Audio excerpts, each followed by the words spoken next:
Olá, eu sou o professor Eduardo e nessa nossa quarta aula nós vamos falar de condutores isolantes e de múltiplos e submúltiplos das unidades elétricas. Bom, vamos começar falando dos condutores elétricos. Condutores elétricos são materiais que permitem a passagem da corrente elétrica através deles com facilidade. Em outras palavras, eles conduzem eletricidade. Isso porque os elétrons livres dos átomos que compõem esses materiais são fracamente ligados ao núcleo, ou seja, o núcleo exerce pouca força de atração sobre os elétrons da camada de valência. Para quem não se lembra, a camada de valência é a última camada eletrônica de um átomo. Então, alguns exemplos de condutores são cobre, alumínio, ouro e prata, mas todos os metais de um modo geral.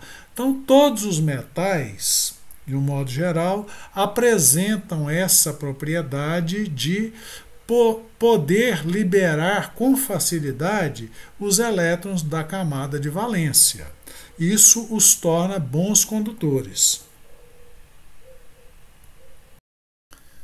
Em contrapartida aos condutores elétricos, nós temos os isolantes elétricos. Os isolantes elétricos são materiais que não permitem a passagem de corrente elétrica através deles com facilidade.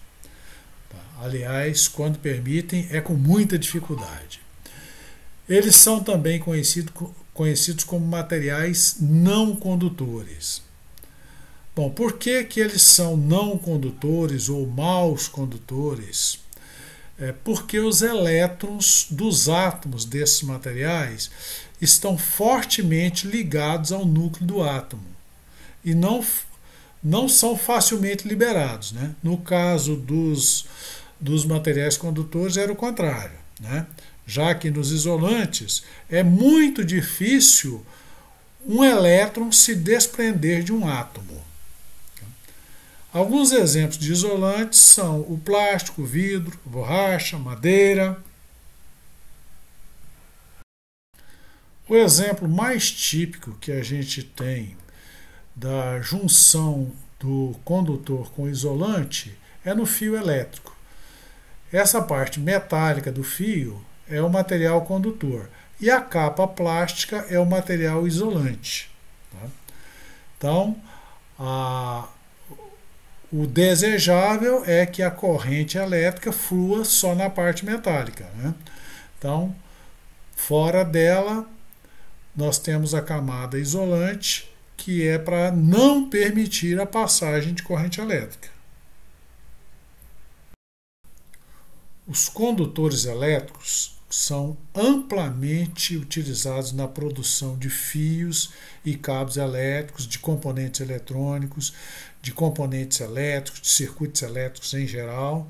E os isolantes também são igualmente importantes na produção de equipamentos elétricos e eletrônicos, porque eles ajudam a evitar curtos-circuitos e choques elétricos. Então é muito importante ressaltar que, embora o material possa ser classificado como condutor ou isolante, isso não significa que ele não possa ser afetado pela eletricidade. Em outras palavras, não existe condutor perfeito e nem existe isolante perfeito. Por exemplo, o vidro ele pode ser quebrado ou trincado se entre as suas duas faces for aplicada uma diferença de potencial muito elevada, ou seja, uma tensão muito elevada. Aí é rompida a rigidez dielétrica desse vidro. Dando um exemplo de rompimento de rigidez dielétrica, veja essa figura aqui. Aqui nós temos uma centelha elétrica ou arco voltaico. O que é isso? A diferença de potencial entre essas duas pontas de fio foi tão elevada que a corrente elétrica passou através do ar. Tá? Então a rigidez dielétrica do ar foi rompida. Quando o material é sólido, esse material normalmente ele é rompido, tá? No caso do vidro, por exemplo, vão aparecer rachaduras, coisas desse tipo. Na figura aqui de baixo, nós temos um exemplo bem clássico que todos nós conhecemos, que é a descarga atmosférica ou raio. Por que acontece o raio? A diferença de potencial entre nuvem e terra aumenta tanto que o ar não consegue isolar mais. Aí ocorre a passagem de corrente elétrica através do ar entre nuvem e terra e nós temos então o raio, né? Bom, já que falamos de rigidez dielétrica, vamos ver o que é isso.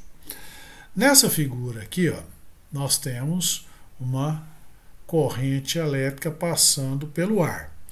A rigidez dielétrica do ar ela é em média de 3 vezes 10 a sexta volts por metro, ou seja, 3 milhões de volts por metro.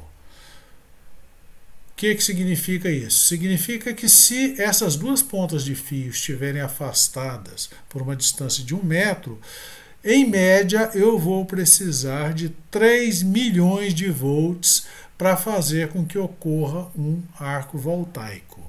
Tá? 3 milhões de volts é a mesma coisa que 3 megavolts. Outro material aqui, o nylon. Nylon, 14 milhões de volts por metro, ou 14 megavolts por metro. O vidro também, 14 megavolts por metro. Óleo de silicone, 15 megavolts por metro. Teflon, 60 megavolts por metro, ou 60 milhões de volts por metro. Bom, agora suponhamos que eu queira saber quantos volts são necessários para romper a rigidez dielétrica do ar se esses dois fios aqui estiverem afastados por apenas 1 centímetro. Ora, 3 vezes 10 a sexta volts por metro significa 3 milhões de volts por metro. 3 milhões é o 3 seguido de 6 zeros. E 1 centímetro é a centésima parte do metro. Então eu vou dividir 3 milhões por 100. Basta cortar 2 zeros, né, do 3 milhões. Aí vai ficar o 3 seguido de 4 zeros, que é 30 mil. Então eu vou precisar de uma tensão de 30 mil volts se essa distância aqui for 1 centímetro, para que eu tenha um arco voltaico. Bom, se eu vou trabalhar com unidades, com quantidades muito grandes das grandezas elétricas ou quantidades muito pequenas, é interessante eu trabalhar com os múltiplos ou submúltiplos. Por exemplo, se eu quiser expressar uma potência de 54 milhões de watts, seria 54 seguido de 6 zeros. Seria muito difícil de escrever isso, daria uma trabalheira danada, né? Eu poderia escrever 54 vezes 10 à sexta, mas também daria um pouco mais de trabalho. Então, seria mais prático eu escrever 54 megawatts. Seria 54 seguido do M maiúsculo e do W maiúsculo. Bom, então vamos ver o que significa esses prefixos. O K significa quilo. Quilo significa vezes 10 a terceira ou vezes 1000. Então, 30 kV são 30.000 volts. Mega eu falei dele agora há pouco, no exemplo dos 54 megawatts, né? Mega significa milhão. Giga já significa bilhão. Então, se eu falar de 15 gigawatts, então é 15 seguido de 9 zeros. Olha a trabalheira que dá para escrever isso aí. Então é muito mais prático eu escrever 15 GW. Estamos falando dos múltiplos das unidades fundamentais. Então, múltiplos são grandezas maiores do que a unidade fundamental. O kilovolt, 1 kV significa 1000 volts. E eu escrevo 1 kV dessa forma, com K minúsculo, V maiúsculo. É muito comum a gente encontrar em textos também o K maiúsculo, mas o certo é escrever o K em minúsculo. Então, quando você vê kV, significa 1000 volts, né? Cada kV significa 1000 volts. Então, 13,8 kV significa 13.800 volts. 1 megavolt, que eu escrevo dessa forma aqui, ó, 1 MV, significa 1 milhão de volts. 250 megawatts, 250 MW, que significa 250 milhões de watts. Então é muito mais prático eu escrever 250 MW do que eu escrever 250 seguido de 6 zeros, né? Não seria nada prático. 40 kA, 40 kA, significa 40.000 amperes. Bom, assim como existem os múltiplos das unidades fundamentais, existem também os submúltiplos, que são para grandezas menores que as unidades fundamentais. Então, nós temos o prefixo mili, que significa a milésima parte. Por exemplo, 1 milivolt é a milésima parte do volt, ou seja, 0,001 volt.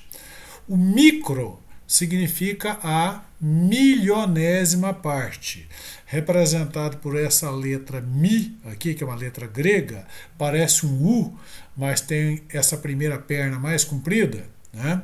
Então, o microvolt, ou microampere, ou microohm, é 10 a menos 6, ou seja, é a milésima parte, a milionésima parte dessa unidade, ou seja, é a unidade fundamental multiplicada por 0,0001, né?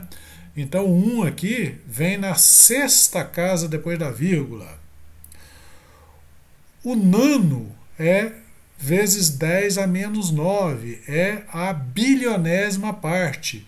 O 1 aqui já vem na nona casa depois da vírgula. No pico, que é a trilionésima parte, o 1 vem na 12ª casa. Então, vamos entender isso através de exemplos. 1 miliampere, que eu escrevo dessa forma, 1 M minúsculo A, cuidado para não errar e escrever com M maiúsculo, senão vira mega, que é milhão, né? Então, isso aqui é menor do que a unidade, né? Então, 1 miliampere é a milésima parte do ampere. Então, 1 miliampere é igual a 10 a menos 3 amperes, que é igual a 0,001 ampere, né? O micro já é a milionésima parte, né? Então, 1 microwatt é a milionésima parte de 1 watt. Então, 1 microwatt é igual a 10 a menos 6 watts, ou 0,000001 watt. Olha a trabalheira que dá para escrever isso. Então, é muito mais prático escrever dessa forma aqui, ó, 1 microwatt. Sintetizando aqui, o que a gente viu, existem materiais que permitem o escoamento de cargas elétricas com facilidade, enquanto outros praticamente não permitem que essas cargas escoem, né? Os primeiros são os chamados bons condutores ou simplesmente condutores, né? E os segundos, né, são chamados maus condutores ou isolantes. Então, todos os metais são bons condutores, inclusive o mercúrio, que é líquido. Tá? E apresentando alguns exemplos de isolante: borracha, vidro, plástico, madeira seca, porcelana, etc.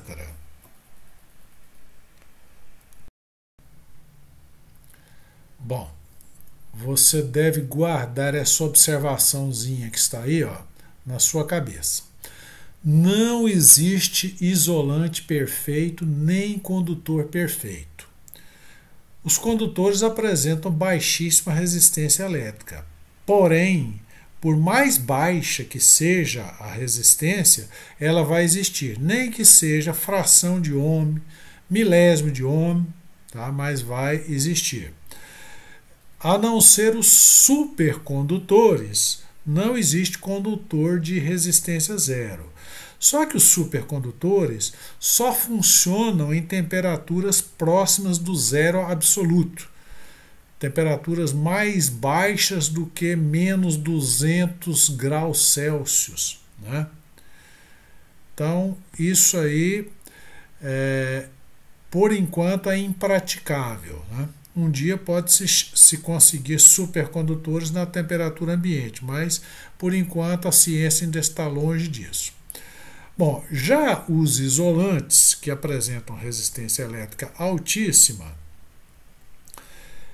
por maior que seja a resistência deles, por melhor que eles isolem, vai existir uma rigidez dielétrica que poderá ser atingida, né?